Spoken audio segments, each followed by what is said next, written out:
할렐루야. 하나님의 말씀 누가복음 1장 말씀 보시겠습니다.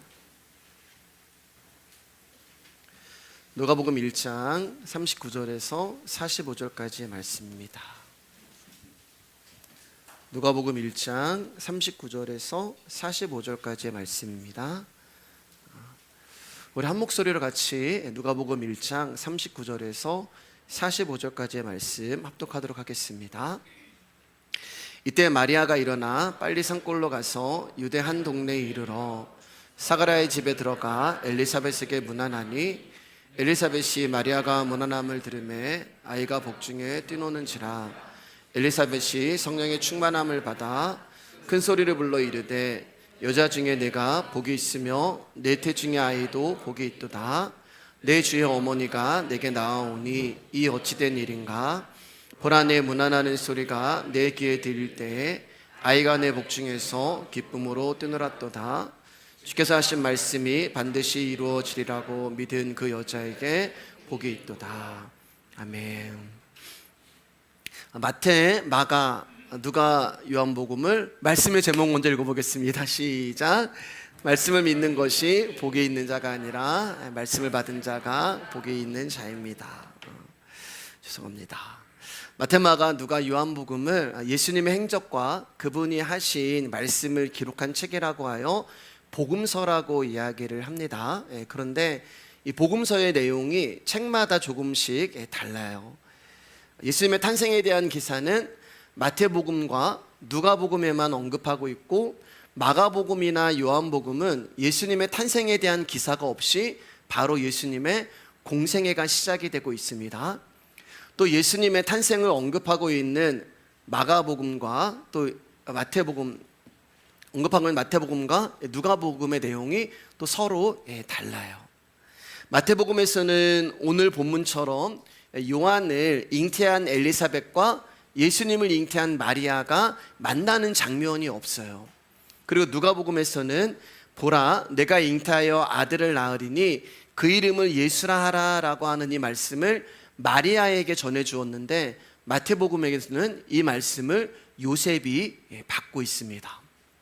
또 마태복음에서는 동방박사들이 아기 예수를 찾아와 예물을 드리며 경배하는 것으로 기록되어 있지만, 누가복음은 목자들이 찾아온 것으로 말씀을 하고 있고, 또 마태복음은 요셉이 헤롯을 피해서 아기 예수와 마리아를 데리고 애굽으로 도망을 치고, 또 헤롯이 2살 아래의 아이를 죽인 일을 말하지만 누가복음에는 이 사건이 언급되지 않습니다. 이처럼 동일하게 예수님의 탄생에 대해 얘기하면서도 전혀 다른 말을 복음서가 기록하고 있는 것은 성경을 기록한 저자들이 증거하고자 하는 예수님에 대한 시각이 각자 조금씩 다르기 때문에 그래요. 누가복음을 이제 시작하면서 처음에 마태복음은 유대인을 향해서 예수님만이 하시는 하나님의 약속을 증거하는 책이라고 말씀을 드렸었죠. 그래서 마태복음이 유대인의 족보로 시작을 하는 거예요. 유대인을 향해서 쓴 책이기 때문에 족보로 시작하여 예수님의 잉태 소식도 마리아가 아닌 요셉에게 알리면서 요셉을 다윗의 자손으로 부르고 있는 것입니다. 또한 마태가 요셉이 예수님을 데리고 마리아와 함께 헤롯을 피해서 애굽으로 도망친 사건과 헤롯이 2살 아래의 아이들을 다 죽인 사건도 마태복음 4장 14절 말씀 가운데 선지자 이사야를 통하여 하신 말씀을 이루려 하심이라는 말처럼 예수님이 이 땅에서 하신 모든 일들, 발생하는 일들은 우연이 아니라 말씀을 이루어 가시는 거다라는 것을 마태복음에서는 중점적으로 기록을 했고, 반면에 누가복음은 예수님의 탄생을 권세가 없는 비천함에 초점을 두고 시작을 해요. 그래서 목자들이 예수님이 탄생을 고백을 하고, 또 오늘 이제 우리가 나눌 말씀을 보면 제사장 사가랴와 또 요셉이 남자들이 만나는 것이 아니라 당시에 비천하다고 하는 두 여인이 만나서 찬양을 하는 것이 오늘 이제 우리가 나눌 그 내용이고 누가복음의 중점이 되는 거예요. 오늘 이제 누가복음 4번째 시간인데요. 오늘 동일하게 오늘 말씀을 나눌 때 누가가 여기 있다면은 우리 가운데 어떤 말씀을 나눌까라는 그런 마음으로 그런 심령 깊이 우리 가운데 찾아오시는 주의 말씀을 들을 수 있는 이 시간 되기를 주님의 이름으로 부탁드리겠습니다.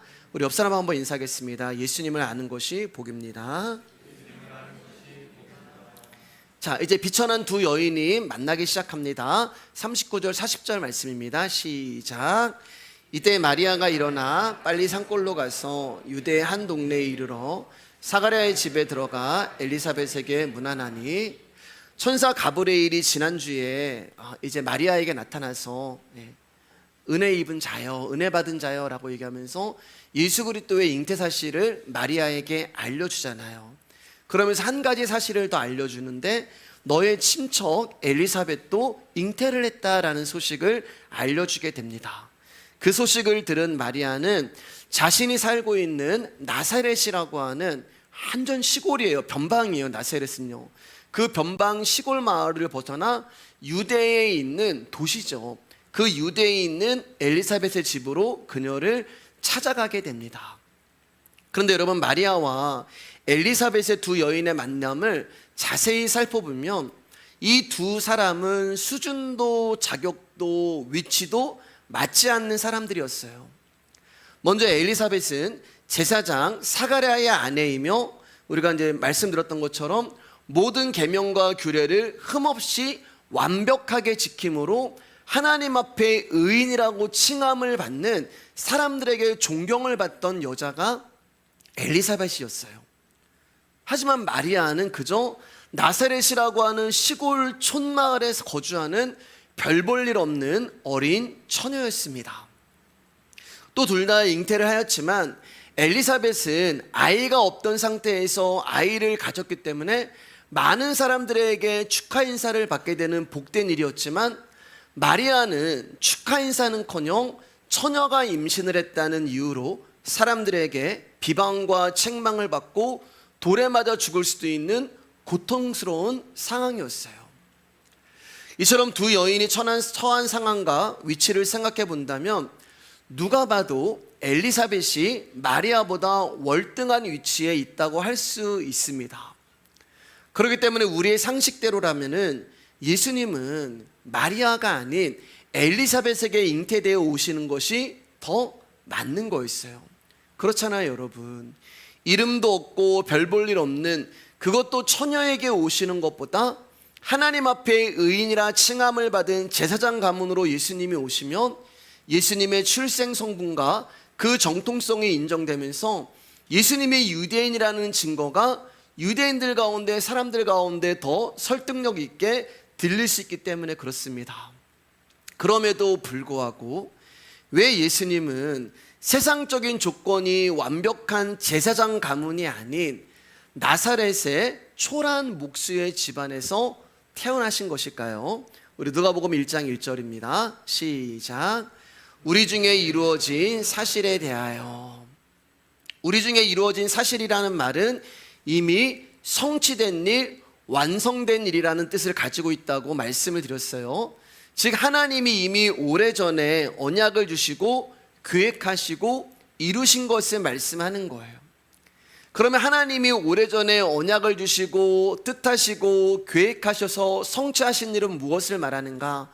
두말할 거 없이 예수 그리스도가 이 땅에 오신 것이죠. 그분이 이 땅에 오셔서 고난을 받으시고 십자가에 죽으시고 사흘 만에 부활하신 후에 승천하신 일이 우리 중에 이루어진 사실이란 말이에요. 그런데 이 모든 것은 말씀의 계획 안에, 말씀의 뜻 안에, 말씀의 섭리 안에 있었다는 일이라는 거예요. 그래서 말씀이 시작하고 말씀이 이루어가시고 말씀이 마치시는 거예요. 그리고 말씀이 시작하고 말씀이 마치는 이 과정 가운데 사람의 이름과 사람의 가능성은 조금도 들어갈 틈이 없다는 거예요. 빌립보서 1장 6절입니다. 시작. 너희 안에서 착한 일을 시작하신 이가 그리스도 예수의 날까지 이르실 줄을 우리는 확신하노라. 우리가 하나님의 일을 하는 게 아니에요. 우리가 하나님의 일을 해서 하나님께 영광 돌리자 그렇게 말씀하시는데 우리가 하나님의 일을 하는 것이 아닙니다. 그분이 시작하고 그분이 마치는 거예요. 예수님이 시작하고 예수님이 마치시는 거예요. 그분이 계획하셨고, 그분이 섭리하시고, 그분이 뜻하시고, 그분이 완성하시는 것입니다.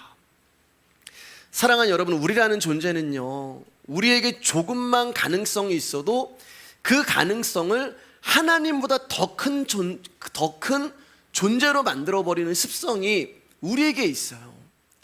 그래서 예수님이 하나님 앞에 의인으로 칭함을 받고 출신 성분이 좋고 정통성이 있는 제사장 사가랴의 가문으로 오시지 않은 것입니다.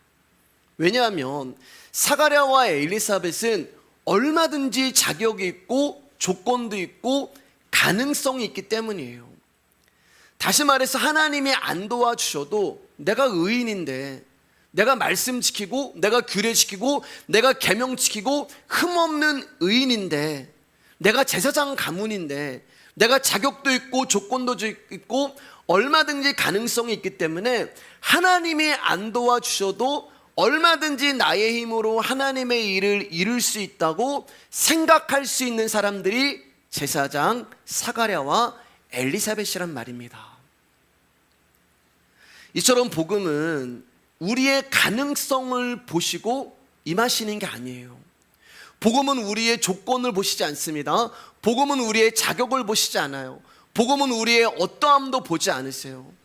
복음은 오직 당신이 결정하시고 뜻하신 일을 일방적으로 해나가시는 거예요. 그분이 시작하시고 그분이 마치시는 거예요. 그래서 하나님은 사람의 힘으로는 절대 가능할 수 없는, 오직 하나님만이 하실 수 있는 처녀에게 찾아가셔서 그를 잉태시킨 거예요. 어떻게 사람이 했다고 말할 수가 있어요? 그 말씀 앞에 내가 아무것도 아닙니다, 그 말씀 앞에 내가 한 것은 아무것도 없습니다라는 것을 토해내도록 하나님이 그렇게 일을 하시는 거예요. 그래서 가능성이 있는 엘리사벳이 아니라 불가능한 마리아를 택하신 것입니다. 그 마리아가 저와 여러분이란 말이에요. 사랑하는 여러분, 우리가 어디서 부르심을 입었는지 잊지 마시길 주님의 이름으로 축복합니다. 자격이 있고 조건을 갖춘 자리에서 부르심을 입은 것이 아니라 저와 여러분들은 죄로 인하여 죽음을 기다리고 있는 사망의 자리에서 부르심을 입은 거예요. 42절 44절입니다 시작. 큰 소리로 불러 이르되 여자 중에 내가 복이 있으며 내 처 중에 아이도 복이 있도다. 내 주의 어머니가 내게 나오니 이 어찌된 일인가. 보라, 내 문안하는 소리가 내 귀에 들릴 때에 아이가 내 복 중에서 기쁨으로 뛰놀았도다. 마리아를 본 엘리사벳은 충분히 그녀를 조롱할 수 있었어요. 충분히 그녀를 비방할 수 있었습니다. 어떻게 처녀가 너 잉태를 한 거야, 너 어떻게 다 임신을 한 거야 라고 얼마든지 그녀를 욕할 수 있었어요. 그런데 마리아의 잉태를 본 엘리사벳은 진심으로 기뻐하고 그녀를 복되다라고 축복을 합니다. 특히 43절 말씀을 보면은 엘리사벳이 마리아를 향해 내 주의 어머니라고 일컬으며 내가 나가오니 이 어찌된 일인가 라는 고백을 하는데요, 이것을 풀어서 말씀드리면 주의 어머니가 감히 나 같은 존재를 친히 찾아와 방문해 주시니 참으로 황송합니다 라는 그런 표현이 되는 거예요. 여러분, 엘리사벳도 지금 임신 중이고 자신의 태중에 세례 요한이라고 하는 아들이 있잖아요. 그렇다면 엘리사벳의 입장에서 보면은 마리아 안에 있는 아기가 복된 게 아니라 내 뱃속에 있는 아기가 복된 거예요. 왜냐하면 누구든지 다, 모든 엄마들은 내 아기가 가장 귀하고 가장 사랑스럽고 가장 최고가 되고 가장 잘 되고 높임받기를 원하기 때문에 그렇습니다. 더구나 제사장 가문의 엘리사벳의 위치라면 시골의 어린 처녀인 마리아가 잉태한 아이보다 자신의 아이를 더 존귀한 신분으로 여기는 것이 당연한 거예요. 그런데 엘리사벳은 마리아 뱃속에 있는 아기를 주님이라고 고백을 하고 마리아를 향해서 주님의 모친이라고 부르는 거예요. 근데 여러분, 신기하지 않으세요? 마리아가 언제 임신했어요? 마리아가 언제 임신했어요? 지난주에 했잖아요, 여러분. 예. 지난주에 잉태했잖아요. 일주일밖에 안 됐는데 초음파로도 잘 보이지 않는 그 예수님인데 어떻게 엘리사벳은 마리아 안에 있는 배 속이 아니라 그 배를 보고서 불러오지도 않았을 거 아니에요, 여러분. 어떻게 예수님이 있는 줄 알고 예수님이다라고 정확하게 아냐는 거예요. 자, 요한복음 1장 29절입니다. 시작. 이튿날 요한이 예수께서 자기에게 나아오심을 보고 이르되 보라, 세상 죄를 지고 가는 하나님의 어린 양이로다. 여러분, 요한복음을 보면 세례 요한은 이때 예수님을 처음 만나요. 처음 봐요. 그리고 예수님과 말 한마디 해보지 않았어요. 그런데 자기 앞으로 오는 예수님을 보자마자 보라, 세상 죄를 지고 가는 하나님의 어린 양이로다. 이분이 예수님이다. 이분이 메시아다. 이렇게 고백을 해요. 어떻게 이럴 수가 있을까요? 예, 모전자전입니다. 제가 우스갯소리로 이제 설교 준비하면서 사소한 거라도 실수하면 안 돼서 모전자전이라는 뜻을 알고 있지만 그래도 확실하게 하기 위해서 모전자전의 뜻 이렇게 쳐봤더니 부침을 하는 전집 이름이 굉장히 많이 나오더라고요. 네, 모전자전. 네. 어머니도 그렇고 세례 요한도 그렇고 딱 보면 아는 거예요. 우스갯소리로 아마 사가랴 집안에 내려오는 내력이나 정통성이 아닌가라는 생각을 해봅니다. 어떻게 알았을까요? 어떻게 엘리사벳은 마리아의 배만 보고 예수님을 주라고 고백할 수 있었고 세례 요한은 이날 예수님을 처음 봤는데 어떻게 자기 앞에 나오는 사람이 이 세상을 구원하러 오신 하나님의 어린 양이라는 것을 알 수 있었을까요? 그것도 두 사람 다 확신에 차서 고백을 합니다. 어떻게 알았을까? 어떻게 알아본 것일까? 정답을 말씀드릴게요. 제정신이 아니기 때문입니다. 제정신이 아니기 때문에 알아본 거예요. 여러분, 제정신이라는 말이 무슨 뜻이에요? 내 정신이라는 말이잖아요. 본래 나의 정신. 그런 사람들을 이제 제정신이 아니다. 그런 사람들 이제 뭐라고 불러요, 여러분? 미친 놈이라고 이제 부르잖아요. 네. 이제 호응을 좀 해주셔야지. 저만 굉장히 앞에서 좀 강단에서 목사님이 좀 질을 떨어뜨리는 것 같고. 제정신이 아닌 사람들을 미친녀 놈이라고 합니다. 그리고 제정신을 아닌 사람들이 내뱉은 말을 뭐라고 얘기하면은 미친 소리라고 얘기하고 헛소리라고 이야기하는 거예요. 제정신이 아니에요, 여러분. 성경에 하나님이 택한 사람들은 이 땅의 상식으로 이해할 수 없는 전부 미친 여고 미친 놈이란 말이에요. 다른 사람 이야기할 거 없이 오늘 엘리사벳과 이제 마리아 이야기를 하니까 성경에 나타난 여인들의 이야기를 좀 더 하면 다말이라는 여자는 창녀로 변장을 해서 시아버지와 동침을 해서 대를 이어가고 기생 라합은 나라를 팔아먹고 롯은 이방 여자로서 자기의 남편을 죽이신 하나님께 자기의 인생을 던져버리고 마리아는 처녀로서 잉태를 하고 막달라 마리아는 수천만 원의 옥합을 예수님 앞에 발 앞에 깨트려서 버려버리고 수로보니게 여인은 자신을 개라고까지 이야기를 합니다. 전부 제정신이 아닌 사람들이에요. 미친 사람들이에요. 여러분, 제가 만약에 이 강단에서 내 정신으로 설교를 하면 제가 내뱉는 모든 말은 나의 목적, 나의 욕심, 나의 비전, 나의 소망, 나의 계획 이런 것들로 이 한 시간이 가득할 거예요. 왜냐하면 사람의 정신으로 설교를 하기 때문에 결국 나오는 것은 사람만 나오지 않겠습니까?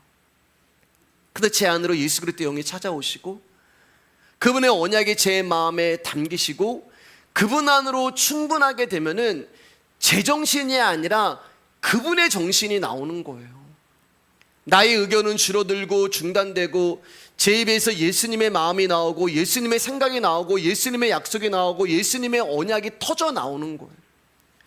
여러분, 이처럼 저와 여러분들은 예수에 미친 사람들이고 우리가 듣는 말씀, 우리가 듣고 있는 이 복음은 하나님 나라의 비밀이기 때문에 이 땅에 제정신을 가지고 살아가는 사람들에게는 전부 미친 소리로 들리고 헛소리로 들릴 뿐이에요. 자, 마태복음 16장 15절 17절입니다. 시작.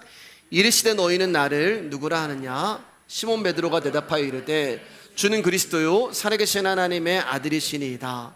예수께서 대답하여 이르시되 바요나 시몬아 내가 복이 있도다. 이를 내게 하게 하니는 혈육이 아니요 하늘에 계신 내 아버지시니라. 예수님이 제자들에게 너희는 나를 누구라 하느냐라고 물으시니까 베드로가 사람으로서는 할 수 없는 답을 정확하게 그리고 완벽하게 내어놓고 있는데, 주는 그리스도요 살아계신 하나님의 아들이십니다라는 고백을 내어놓습니다. 그 대답이 끝나자마자 예수님이 뭐라고 하세요? 시몬아 잘했다. 그런데 그거 네가 한 거 아닌 거 알지? 시몬아 잘했다. 그런데 그 고백은 네가 한 게 아니다. 이렇게 말씀을 하세요. 지금 베드로라고 얘기하지 않고 예수님은 시몬이라고 이야기합니다. 바요나 시몬아, 요나의 아들 시몬아, 베드로의 옛날 이름이에요. 즉 베드로의 겉사람의 이름이 시몬이란 말이에요. 그러니까 지금 주는 그리스도요 살아계신 하나님의 아들이십니다라는 고백은 너의 겉사람이 고백한 게 아니라는 말씀이에요. 그래서 베드로야 하지 않고 요나의 아들 시몬아 하고 옛사람의 이름을, 겉사람의 이름을 불러주는 것입니다. 베드로라고 하는 이름은 예수님이 이름을 바꿔주신 거예요. 너는 이제부터 반석이야. 이름이 바뀌었다는 말은 존재가 바뀌는 거예요. 그래서 아브라함이 되고 야곱이 이스라엘이 되고 사레가 사라가 되는 거예요.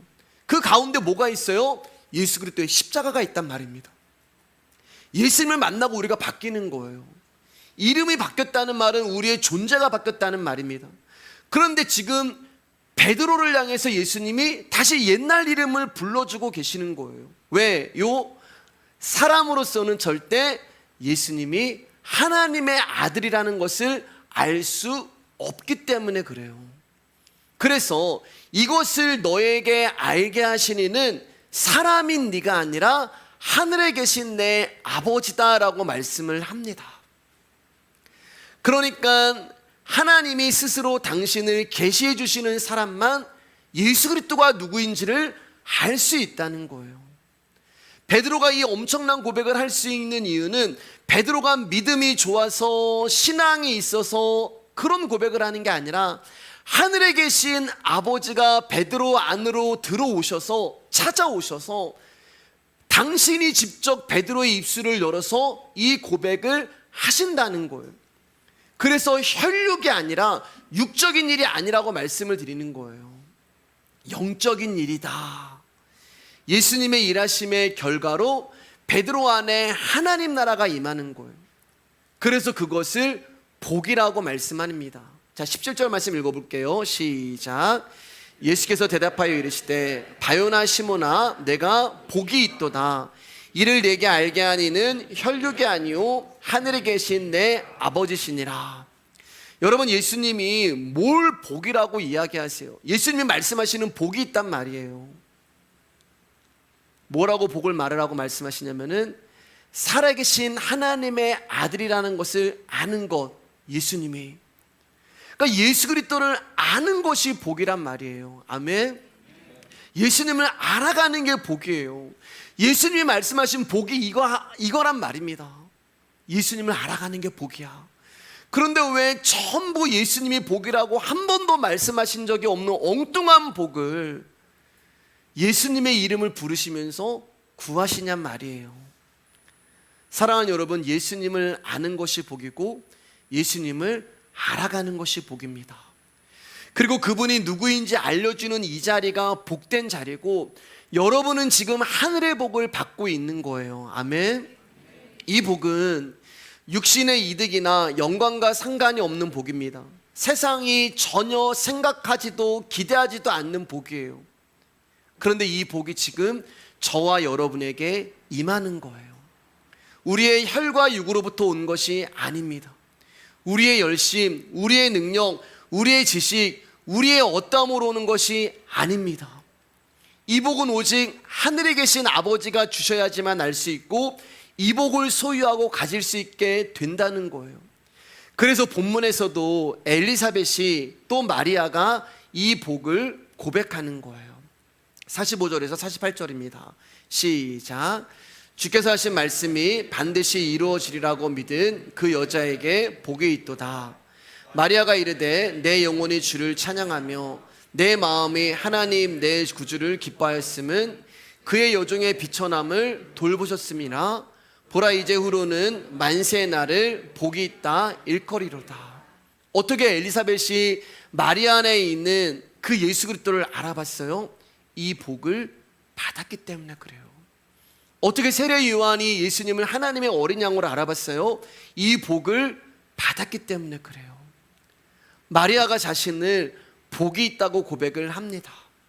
그런데 마리아가 고백하는 복은 내가 주를 잉태하여 주의 어머니가 되었다는 것을 복이라고 말하는 게 아니에요, 여러분. 내가 예수를 잉태했기 때문에 내가 이제 얘 어머니이기 때문에 복이야, 그런 복이 아니에요. 예수님을 잉태했기 때문에 자신의 신분이 상승하고 위치가 높아질 것을 기대하는 것이 아닙니다. 오히려 마리아는 여러분, 예수님을 잉태함으로 더 비참해지고 박살이 나고 처참한 바닥으로 내려갈 수밖에 없는 운명이에요. 그럼에도 불구하고 마리아가 복이라고 이야기하는 것은 자신이 잉태한 이분이 누구인지 어떠한 분인가를 알고 있기 때문에 복이라고 이야기하는 거예요. 우리 지난 시간에 은혜가 뭐라고 여러분 배웠어요? 은혜는 예수 그리스도가 내 안에 잉태되는 것을 은혜라고 배웠잖아요. 그래서 은혜 받은 자여, 마리아가 잉태한 것을 보고 복이라고 얘기하잖아요. 다시 말해 말씀이 우리 안에서 잉태되는 것이 은혜고 복이라는 것입니다. 왜냐하면 내 안에 잉태되신 그분은 가만히 있으신 분이 아니라 내 안에서 생명을 내서 자라나시는 거예요. 무슨 말이에요?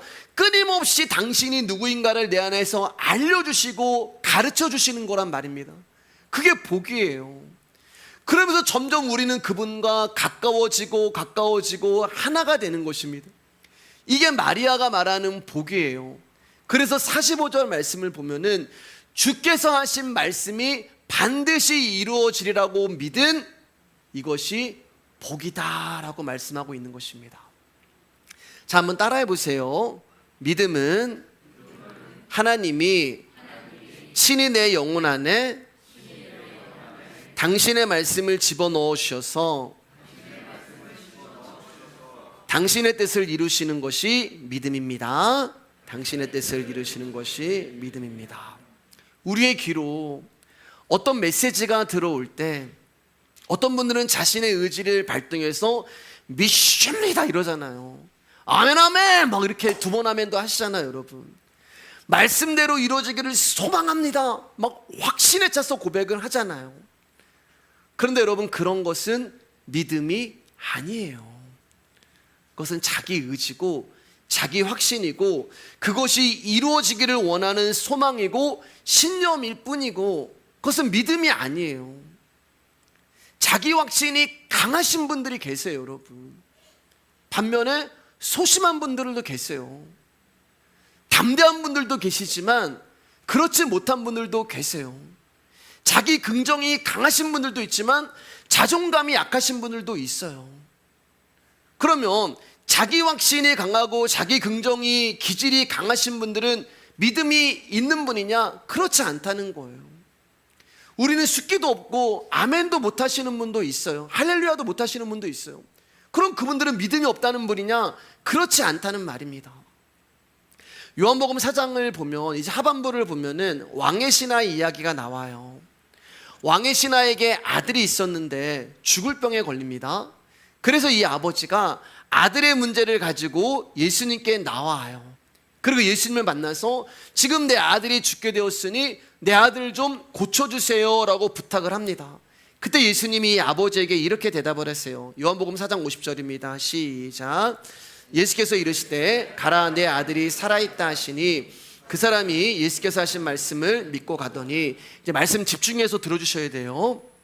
예수께서 하신 말씀을 믿고 가더니, 그래서 많은 분들은 예수님이 하신 말씀을 믿었다, 그래서 이 왕의 신하가 믿음이 있다고 이야기하는데, 여러분, 말씀을 믿은 것은 믿음이 아니에요. 좀 혹시 좀 이제 충격 받으셨나요? 말씀을 믿은 것은 믿음이 아니에요. 지금 왕의 신하가 예수님의 말씀을 믿었기 때문에 결국 아들이 살아났다라고 우리가 그렇게 생각을 하는데 그렇지 않습니다. 여러분, 그렇게 우리가 이 말씀을 받아버리면 결국 아들이 낳은 것은 왕의 신하의 믿음 때문에 아들이 살아난 거예요. 우리의 믿음 때문에 살아났다고 생각하는 거예요. 우리가 믿음이 어디 있어요, 여러분? 조금 이따 말씀드리겠지만, 여기서 그러면 이 아버지가 예수께서 하신 말씀을 믿고 갔다, 그럼 무슨 뜻인가? 이것은 여러분, 그렇게 되었으면 좋겠다라고 하는 아버지의 소망, 신념, 확신이란 말입니다. 49절 말씀에 이 아버지가 예수님께 뭐라고 부탁하면은 이렇게 부탁해요. 신하가 이르되 내 아이가 죽기 전에 주여 내려오소서. 이 내려와 달라는 말은 우리 집에 좀 같이 가서 내 아들 좀 고쳐주세요라는 아버지의 간절한 마음이 들어있는 거예요. 근데 예수님 뭐라고 얘기하면은 아버지의 간절한 마음을 외면하고 찬물을 뿌려버리면서 가라, 내 아들이 살아있다, 이렇게 말씀만 하시는 거예요. 여러분들이 아버지라면은 어떤 마음이 들었겠어요? 지금 아버지가 있는 그 집에서 예수님이 계시는 이 장소까지는 적어도 빨리 걸어도 7시간을 걸리는 거리예요. 7시간 동안 물도 안 마시고 아들이 죽어가고 있으니까 쉬지도 못하고 걸어서 예수님께 왔는데, 우리 집에 가서 아들 좀 고쳐주세요 라고 이야기를 했는데, 그렇게 아들 가운데 표적과 기사를 보여주시다는 것이 않으시고 같이 가주시지도 않는 것이고, 뭐라고 얘기하면은 너희들은 도대체 표적과 기사를 보여주지 않으면은 도저히 믿지 않는구나, 가라, 내 아들이 살았다, 이렇게 말씀하시면서 무정하게 내쫓아 버리시는 거예요. 여러분들이 아버지라면 이런 상황에서 이 예수 그리스도를 신뢰할 수 있겠냐고요. 적어도 내가 생각하는 예수님은 그래 가자, 내가 네 아들을 고쳐주겠다라고 아버지보다 빨리 앞서 가시면서 아, 역시 우리 예수님 믿을만해, 정말 저런 분은 사랑이 많은 분이야. 우리의 믿음이, 우리의 수준이 그런 정도란 말이에요. 그런데 지금 이 말씀 보면 예수님이 아버지를 쫓아내시는 거예요. 뭐야, 내가 이렇게 고생해서 여기까지 왔는데, 그리고 내가 왕의 신하인데 신분이 대단한 존재란 말이에요. 나를 무시해? 같이 가주지 못할 거면 어떤 징표라도 줘야지, 내 아들이 살아있다 그 말 한마디 끝이야? 솔직히 우리가 이런 마음이잖아요. 그런데 여러분, 이 아버지에게는 방법이 없는 거예요. 여러분, 이 아버지가 처음부터 예수님께 나왔겠어요? 아니죠. 왕의 신하면 약이라는 약, 의사라는 의사, 병이라는 고칠 수 있는 모든 것을 다 동원했는데 안 돼서 마지막 방법으로 예수님께 나온 거예요. 근데 가라, 내 아들이 살았다. 그럼 어떻게 해요? 가야죠. 방법이 없어요, 아버지께는요. 집으로 돌아가면서 아버지 가운데 한 가지 바람이 있다면은, 내 아들이 좀 살았으면 좋겠다, 내 아들이 살아있다는 그 말이 정말 이루어졌으면 좋겠다, 아마 그렇게 잘 될 거야, 아마 그렇게 될 거야 라고 스스로 긍정하고 스스로 확신하면서 집으로 힘없이 걸어가고 있을 거예요. 잘 될 거야, 아무 일 없을 거야, 낫을 거야, 자기 자신에게 스스로 막 그렇게 말을 하면서 자기 위로하면서 자기 확신하면서 자기 소망을 가지면서 집으로 돌아간 거예요. 그게 예수님의 말씀을 믿고 가더니라는 뜻이 됩니다. 그건 믿음이 아니에요. 요한복음 4장 52절 53절 말씀입니다. 시작. 그 낫기 시작한 때를 물은즉 어제 7시에 열기가 떨어졌나이다 하는지라. 아비가 예수께서 내 아들이 살았다 말씀하신 그때인 줄 알고 자기와 온 집이 다 믿으니라. 아버지가 집으로 돌아가는 길에 아들이 살아났어요. 그리고 이 기쁜 소식을 이 주인에게 알리려고 신하들이 아버지께 오다가 중간에서 딱 종들과 왕의 신하가 만납니다. 그리고 아들이 살아났다는 소식을 아버지가 듣게 돼요. 근데 아버지가 뭐라고 이야기를 해요? 언제 낳니? 그 낳기 시작한 때를 물은즉 그래, 내 아들이 언제 살아났니? 뭐예요? 확인하는 거예요. 여러분, 믿음은 확인하는 게 아니에요. 사랑을 여러분, 믿음은 확인하는 게 아니란 말입니다. 그런데 보세요, 그때인 줄 알고 믿었다 이렇게 얘기하잖아요. 확인하고서 믿는 거예요. 그럼 믿음이 아니에요. 하인들에 의해 아들이 살아난 것을 확인한 후에 믿은 거예요. 누가 못 믿어요? 눈에 보여주면 믿겠으면 이거랑 똑같은 거란 말입니다. 성경은 왕의 신하가 아들의 병이 나은 것을 믿었다고 말씀하세요. 그런데 여러분, 그 전에 우리가 여기서 놓치지 말아야 되는 게, 이 아들이 낳기 전에, 이 아들의 병이 고침받기 전에 무슨 일이 있었냐는 거예요. 무슨 일이? 예수님이 왕의 신하에게 가라, 내 아들이 살아있다라는 말씀을 선포하잖아요. 왕의 아들이 낳기 전에 뭐가 먼저 있었어요? 말씀이 있었단 말입니다. 즉 눈에 보이는 어떤 현상이 일어나기 전에 말씀이 먼저 있었단 말이에요. 우리는 자꾸 증거만 찾아요. 눈에 보이는 증거. 하나님이 아브라함이 75살 때 아들을 주시겠다고 약속을 해요. 여러분, 제가 지금 하나님 말씀을 여러분 가운데 증거하자면 이 말씀이 보여요? 안 보이잖아요. 잡혀요? 못 잡아요. 느낄 수도 없어요. 하나님이 보이지도 않는 말씀, 당신의 언어, 당신의 언약 약속을 아브라함 가운데 주시는데, 야, 너 아기 아들 낳을 거야, 75살 때. 근데 그 말씀은 안 보여요. 근데 그 말씀이 언제 이루어지냐? 100살의 눈에 보이는 현상, 눈에 보이는 증거로 이루어지는 것입니다. 그러면은 하나님의 그 믿음이 그때 일어난 거냐? 아니란 말이에요. 여러분 말씀드렸잖아요. 우리는 시간이라는 공간 안에 살고 있기 때문에 그 말씀이 100살에 이루어진 것처럼 우리는 눈에 보이기 때문에, 아, 100살 돼서 하나님의 말씀이 이루어졌구나, 그렇게 생각하지만 아들이 태어나기 전에 이미 뭐가 있었냐면은 말씀이 있었단 말이에요. 아들을 주시겠다고 하는 그 말씀. 그러면 하나님의 약속, 하나님의 믿음은 어디서부터 시작했냐? 여기서부터 시작한 거예요. 말씀.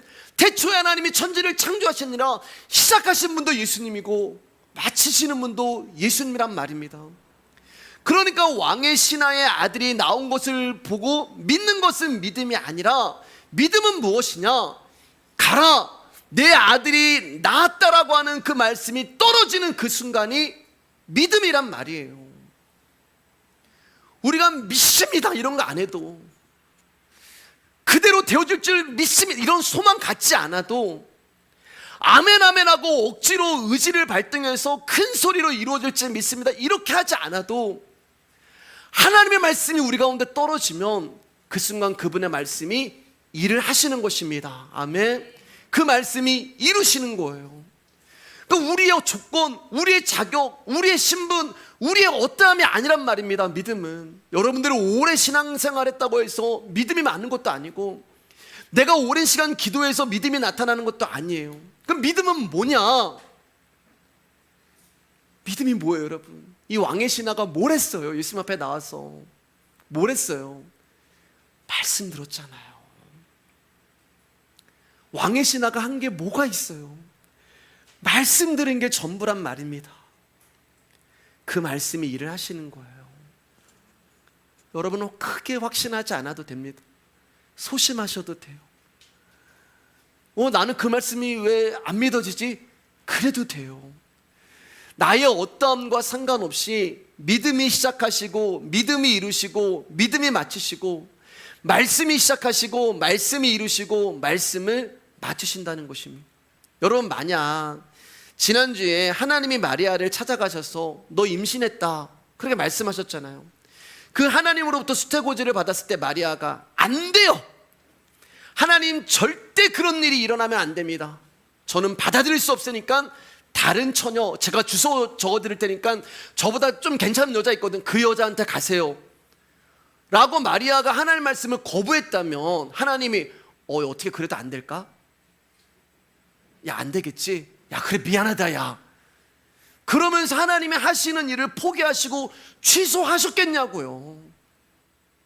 우리 지난 시간에 말씀 이제 끝나고 이제 교제하는데 우리 여자 집사님들이 그렇게 고백하시잖아요. 저는 안 될 것 같습니다. 된다니까요 여러분. 내 의지와 내 어떤 그런 상황이 아니란 말입니다. 하나님은 당신이 하려는 일을 포기하고 취소하지 않아요. 복음은 일방적이에요. 우리가 거부해도 하나님이 아니야 너야 그러면 우리 가운데 반드시 그 말씀이 이루어지는 것입니다. 그래서 지난주에 말씀 제목 혹시 기억하세요 여러분? 하나님의 말씀이다, 토달지 말아라. 우리가 하나님의 언약을 받아들이고 안 받아들이고 이런 것 하나도 중요하지 않아요. 왜냐하면 복음은 일방적으로 일을 하십니다. 우리가 고집 피우고 우리가 아니라고 할수록 우리는 야곱되는 거예요, 여러분. 야곱이 돌아서 결국 환도뼈 부러지고 재산 다 날리고 나서 그때서야 알게 되잖아요. 그래서 제가 설교라는 것은 여러분 돌아가지 마시라고 하는 게 설교라고 말씀을 드리는 거잖아요. 우리의 입장, 우리의 상태, 우리의 어떠함을 보시는 것이 아니라 하나님은 당신이 뜻하시고 이루시고자 하시는 일을 진행해 가십니다. 우리와 상의하지도 않으세요. 우리의 어떤 환경 물어보지도 않으세요. 그분이 말씀하시면 여러분들이 아멘을 안 해도 그분이 우리의 어떠함과 관계없이 일하십니다. 그분이 이루어 가시는 거예요. 그렇기 때문에 사랑하는 여러분, 내가 믿음이 있기 때문에 그 일이 이루어지는 것이 아니라 하나님의 뜻이었기 때문에 그것이 이루어지는 것이고, 내가 믿음이 없어서 그 일이 안 이루어지는 것이 아니라 하나님이 원하시지 않기에 안 이루어지는 거예요. 마가복음 9장 24절 말씀 가운데 곧 그 아이의 아버지가 소리질러 이르되 내가 믿나이다. 뭐라고 고백해요? 내가 믿나이다. 내가 믿어요. 뭘 믿어요? 내가 믿음 없음을 믿나이다. 내가 믿습니다. 근데 뭐예요? 믿음이 없는 거예요. 여러분, 믿음이라는 것은 내 안에 말씀이 없는 것을 아는 게 믿음이에요. 나 진짜 믿음 없는 자구나. 우리의 신앙을 누가 장담해요, 여러분? 오늘 내가 신앙이 있는 것 같지만 조금만 환경과 상황과 사랑 가운데 일이 있어도 우리는 팍 다운되는 게 우리잖아요.